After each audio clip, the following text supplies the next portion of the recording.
К15! Не секира, разбираш. Айде. Нема да се бърчкаш, не излемаш убаво на камерата. Я ти го Айде да видим. разбираш. Види го. Види. Айде, па ти кой свен не е родил?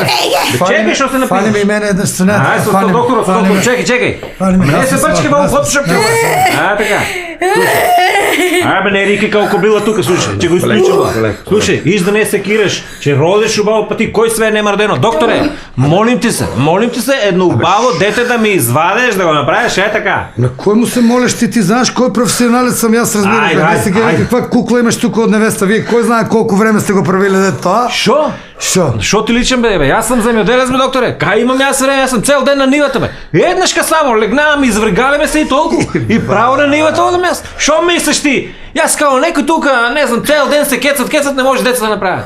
Аз съм земеделец бе, нас и субвенции ни дават. Така мислиш ти, аз се да не сме видели до сега, разбираш. На тебе, кой знае колко време ти останало за субвенциите? Ами шо мислиш ти? Шо мислиш ти? Аз морам, давай чекам да излезе бебето, право го носам на нивата там да биде бе. Айде бе душо, айде. Айде че го водиш па. Не секирити за не. Ти кажи ми само как сагаш да породеме.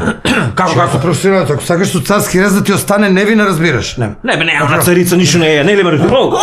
Извини. Не да го дараш показвате.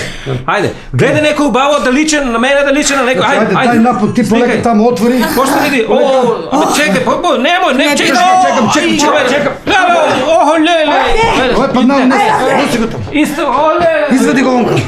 Айде, бе. Ти не си ги, дай ми само напод. Дай, държи тук, държи детето. Иде!